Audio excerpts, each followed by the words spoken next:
प्रियजनों, DK express channel में आपका स्वागत है। मैं हूं आपका चहेती डीके जी। देखिए, 2 महीना से एक्स्ट्रा से बहुत ज़्यादा हो गया है। तो यहाँ पर गर्दनी बाग धरना स्थल पर बैठे हुए हैं ये लोग। और देखिए कि अब तो सरकारें बनाई है ना कि गर्दनी बाग में आप लोग प्रदर्शन करिएगा।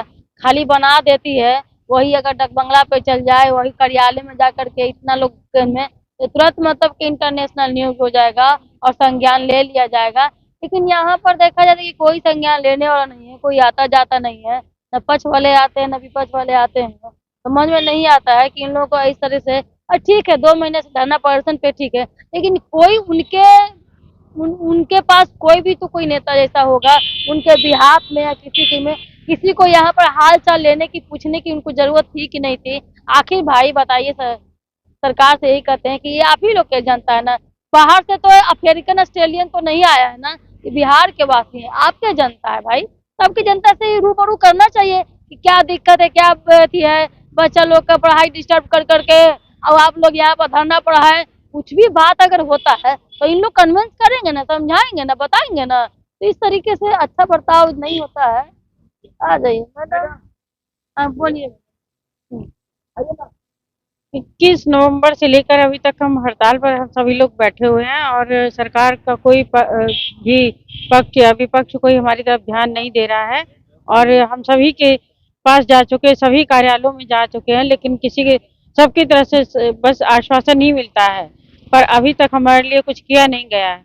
हमारे सरकार से कहना इतना ही है कि हम लोग को समंजन कर दिया जाए और जल्दी से जल्दी हम बच्चों को स्कूल में पढ़ाने जाएँ। और यहाँ तक कि दिव्यांग बच्चों की शिक्षा भी बाधित हो रही है और बहुत से बच्चों का नाम भी काट कर हटा दिया गया है।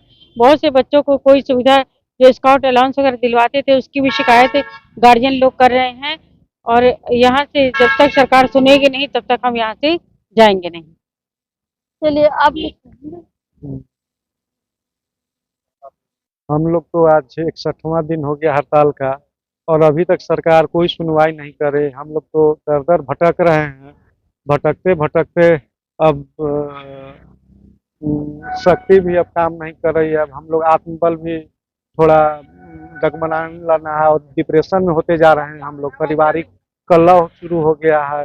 परिवार भी भूखा प्यासा मतलब कहने का मतलब कि मानसिक संतुलन थोड़ा गड़बड़ हो गया है और इस मानसिक असंतुलन के कारण हम कुछ भी कर सकते हैं और इसकी सारी जिम्मेदारी सरकार होगी।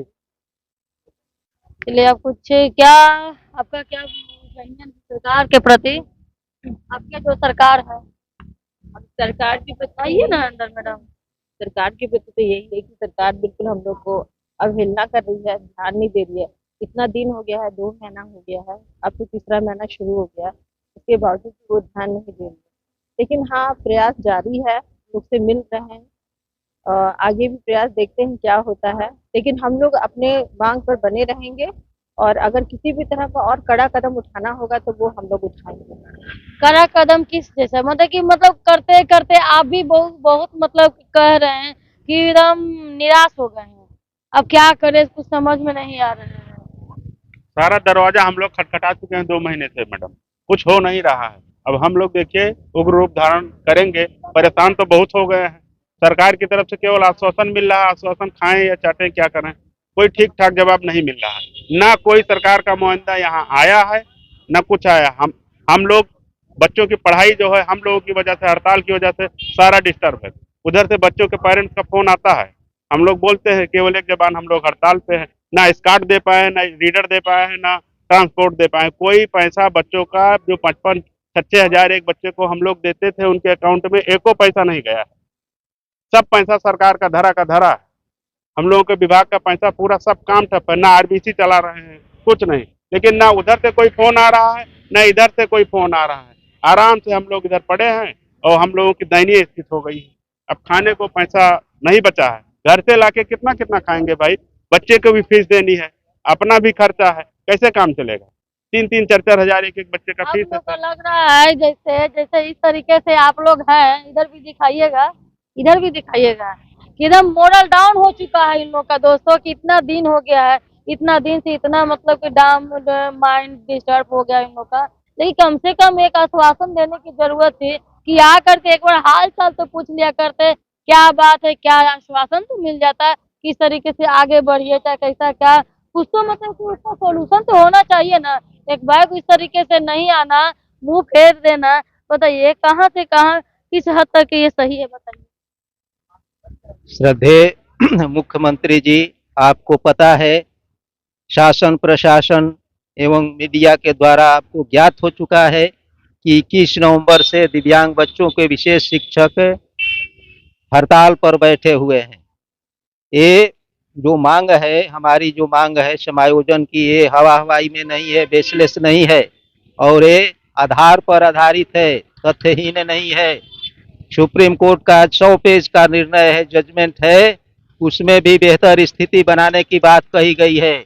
आप स्टॉप गए अरेंजमेंट के द्वारा अभी तक कितने दिनों से काम चला रहे हैं और दिव्यांग बच्चों के साथ के खिलवाड़ कर रहे हैं और अति संवेदनशील जो अंग है समाज के, उसकी शिक्षा को आप ऊपर की ओर नहीं उठा रहे हैं। ये आपकी जिम्मेवारी है। ये हम कहना चाहते हैं कि ये जो समायोजन है, ये समायोजन आपकी शासन प्रशासन और हर जगह होती रहती है, ये कोई नई चीज नहीं है। आप या तो इसको समझे नहीं है या तो नहीं समझने की कोशिश कर रहे हैं। आप जिस दिन इसको समझ जाएंगे, आपसे आग्रह है कि इस मैटर को, इस संवेदनशील तथ्य को आप समझें और गहन से अध्ययन करें। कम से कम सुप्रीम कोर्ट के आदेश को अध्ययन करें, हमारी मांग पत्र को अध्ययन करें और इस पर सहानुभूति पूर्वक विचार करें। और अगर नहीं करते हैं तो आपकी हठधर्मिता है और ये हठधर्मिता ये समाज के हित के लिए नहीं है और ये से आपके हित के लिए भी नहीं है और इसका दूरगामी प्रभाव पड़ेगा। और आप से आग्रह है कि आप अविलंब इस पर विचार करके कुछ अति शीघ्र निर्णय पर लेकर जाएं इसको और हमारा इरादा जो है उसको पूरा करें। धन्यवाद। मतलब कि आपको क्या लगता है कि इस तरीके से अगर हट कर रहे हैं तो इसमें 25 में कुछ नुकसान भी हो जाएगा क्या, 24-25 को लेकर के? सरकार को तो नुकसान होगी, क्योंकि हम लोग सभी जिन जिलों से हैं, सभी 4000-5000 दिव्यांग बच्चों से रिलेटेड है और 4000-5000 दिव्यांग बच्चे मतलब 5000 घर होता है। अगर 5000 घर में अगर 2 ही वोटर हैं तो एक एक जिला से 10,000 वोटर हम लोग प्रभावित कर सकते हैं। हम लोग अल्पसंख्यक को समझ रहे हैं, हम लोग अल्पसंख्यक है नहीं, हम लोग दिव्यांग बच्चों के लिए कार्य कर रहे हैं, उनके अधिकार के लिए लड़ रहे हैं और हमारे अधिकारों को छीन रहे हैं।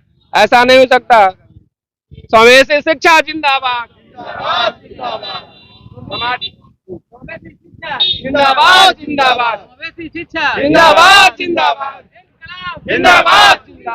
जिंदाबाद, जिंदाबाद जिंदाबाद, जिंदाबाद जिंदाबाद, जिंदाबाद जिंदाबाद, जिंदाबाद। चलिए देखिए क्या होता है कि आगे इनका क्या होता है। फरवरी में तो जानते हैं कि कोई काम भी नहीं होगा, जब लग जाएगा आचार संहिता लग तो उसमें काम भी नहीं हो पाएगा। देखिए इन लोगों का आगे क्या होता है, फ्यूचर भविष्य के आगे क्या सोचते हैं और इनके बच्चे और आने वाली पीढ़ी क्या सोचती है कि मेरा सरकार किस तरीके से कैसा बर्ताव करती है। बस यही के लिए हम बोल रहे थे कम से कम ठीक है, अपना ये चीज मिला हुआ है, कोई दिक्कत नहीं, कोई दिक्कत, कम से कम एक बार आ करके देख ले, समझ ले, भाई आप ही के सारा चीज सब अंग है, तो इस तरीके से करना कहाँ कुछ चीज लगता है। अगर दोस्तों ये मेरा वीडियो देख रहे हैं तो जल्द से जल्द शेयर करें, कमेंट करें, सब्सक्राइब करें, फेसबुक करें तो फॉलो करें। इस के बारे में आपका क्या ओपिनियन है इस पर कमेंट करें। जय हिंद।